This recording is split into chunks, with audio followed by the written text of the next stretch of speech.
በተለይ ለአምላክ የሚመስል ምሳሌ ማለት ነው። ግን ያ ብርሃን አለው፣ ያ ፀሐይ ክበብ አለው፣ ሙቀት አለው። ይሄ ሁሉ በቅደም ተከተል አይደለም የሚወጣው። ፀሐይ ሲወጣ አብሮ የሚወጣ ነው። ወጣ ከአብ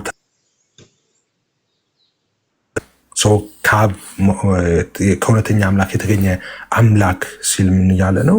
አምላክ አለ ነው። አምላክ አለ፣ አንድ አምላክ አለ። ያ አምላክ ደግሞ ራሱን በሶስት አካል ገልጧል። ከሶስቱ አካል አንዱ ወልድ ነው። ኦኬ እዛ ጋር እያሳየ ያለው መውጣት የሚለው ሀሳብ ኖሮ ከጊዜ በኋላ ደግሞ የሆነ ፐርሰን ደግሞ ከዛ ተገኘ እያለ ሳይሆን፣ ነገር ግን ከመውጣት የሚለው ሀሳብ የሚያመለክተው ይህንን ነው። አለ አብ፣ ከሱ ጋር ደግሞ ቅድም እንዳልኩት ብቻውን አልነበረም የሚለው ኮንሴፕት ማለት ነው። ቅድም የተናገር ነው። ቃል ነበር ካለ በኋላ ከዘላለም ቃል ነው የነበረው ይልና ብቻውን ግን አልነበረም ከእግዚአብሔር ጋር ነበረ ይላል። አሁን ስለ ቃል ስታወሪ ቃል ብቻውን ነው እንዳትይ ነው። ኦኬ እዛ ጋር ኦኬ ቃል የሚባል ከዘላለም የነበረ አለ፣ መነሻ የሌለው አንድ ቃል የሚባል ፐርሰን ነበረ እንዳትይ። ቃልም እኮ በእግዚአብሔር ዘንድ ነበረ ይልሻል። ኦኬ ከዛ በኋላ ደግሞ ራሱ ቃል እግዚአብሔር ነበር ይልሻል። ተመሳሳይ ሀሳብ ነው አሁን ለአብም ያነሳሹ ማለት ነው። መውጣት የሚለው ሀሳብም ተመሳሳይ ነው። እንደዛ ነበረ አብ። ኦኬ ከዛ ከእውነተኛ አምላክ የተገኘ አምላክ ሲል ምን እያለ ነው? የተገኘ አምላክ ሲል እሱም አሁን ወልድም አምላክ ነው ከዘላለም ከአብ ጋር ትክክል ሆኖ የነበረ ነው። ኦኬ የነበረ ነው፣ አዲስ አይደለም፣ የሆነ ቦታ የተገኘ አይደለም ነው። ኦኬ ነበረ አብ። ኦኬ ከአብ ደግሞ ወጥቷል። እሱ ከአብ ወጥቷል ማለት ምን ማለት ነው? ልክ እንደ አብ ነው።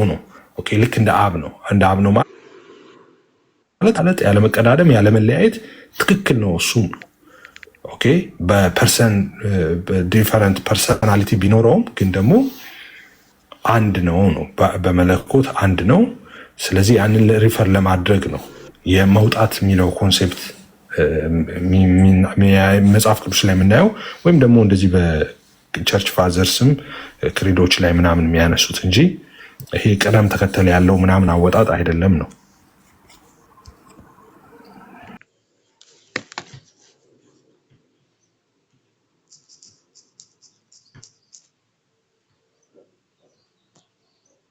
የእግዚአብሔር መንፈስ ማለት ምን ማለት መሰለሽ? የእግዚአብሔር ቅድም ባልኩሽ አሁን እግዚአብሔር የተባለ አሁንም አንድ አካል አለ።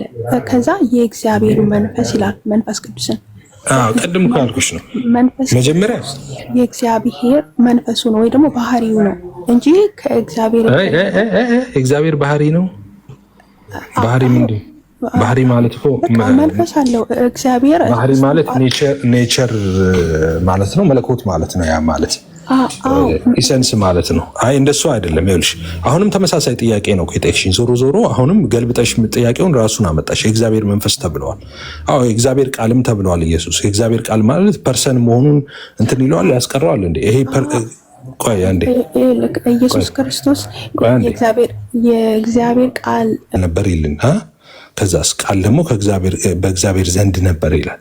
ኦኬ በእግዚአብሔር ዘንድ ነበረ ቃል ይልና ቃልም ራሱ እግዚአብሔር ነበር ይላል